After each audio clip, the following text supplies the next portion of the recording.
Doris Bigornia, nag-viral po ngayon dahil sa ginawa niya kay Pangulong Bongbong Marcos at delikado siya mawalan daw ng trabaho. Maggurgur kung makarating ito kay Cute Agoy. At malamang makakarating ito dahil yung video na yan ay nag-viral. Yung pagbalita niya ay nag-viral. Ang daming nag-react. Grabe naman to si Doris. Nako, may mga sinabi siya dyan na may mga nasaktan.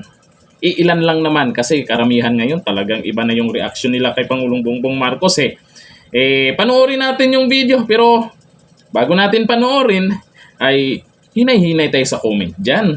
Kasi po may iba kasing nagko-comment dyan na gumagamit ng fake account. Ngayon may mga pasugod ata sila sa mga vlogger.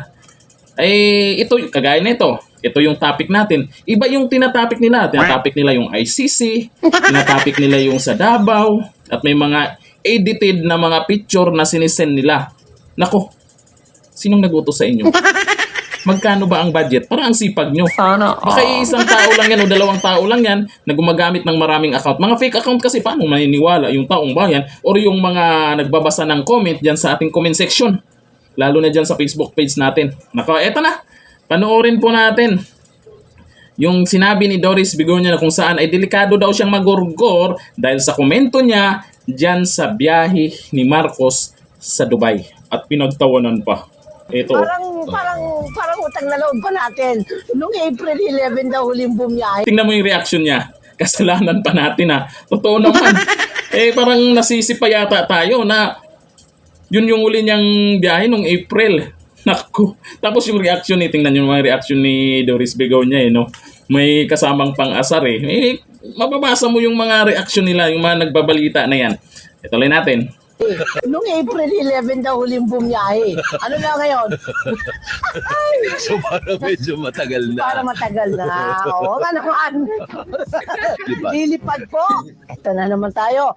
Pulong Marcos sa Brunei ngayong araw para sa 2 araw na state visit. Nakatakdang makipagpulong ang Pangulo kay Sultan Hassan al-Bolkiah, gayon din sa Filipino community. Sa Mayo at 31, didiretso si Pangulong Marcos sa Singapore para dumalo sa Shangri-La Dialogue. Ayon sa Department of Foreign Affairs, April 11, huling bumiyahe si Pangulong Marcos sa Amerika para sa Trilateral Summit kasama sina US President Joe Biden at Japanese Prime Minister Fumio Kishida. Parang Ulitin nga natin yung reaction niya. Itong part na to. Utang na loob pa natin. Part na to. Parang utang na loob pa natin. Noong April 11 daw huling bumiyahe. Noong April 11 daw huling bumiyahe. Ano na ngayon? Aba, kasalanan pa ba natin? Kasalanan pa ba natin? Aba, baka naman kasalanan din natin. Ang tagal-tagal nang hindi siya nagbabiyahe. Oo, nagpunta sa ibang bansa. Naku, nasisi. Manasisi pa tayo niyan Kaya nag-react si Doris dyan. Naku, Doris. Naku, nababalitaan nyo ba ngayon? Yung mga nangyari. Naku, delikado ka. Dami mga nagsabi, baka delikado si Doris. Baka naman.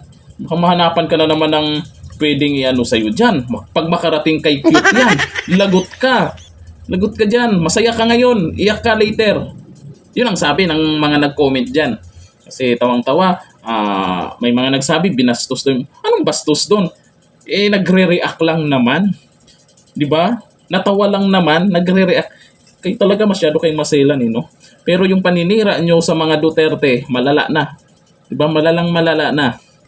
Pero itong nagbalita na tumawa lamang at nag-react lang, reaction lang niya yun. Sa bagay, bulag-bulagan kayo. Oo. Malaki naman yata maitulong niyan sa punta.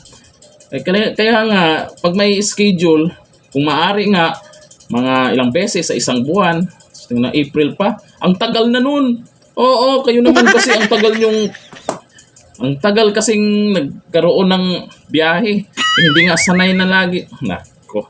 Kayo, anong masasabi niyo po dito sa reaction ni Doris Bigornia tungkol dito sa biyahe ni Pangulong Bongbong Marcos? Sabi ng iba, kabastusan daw, wala daw sa Pangulo. Kayo, yung reaction niya, ganun din ba ang reaction nyo? Comment tayo dyan. Hanggang dito lang. Thank you. Bye-bye.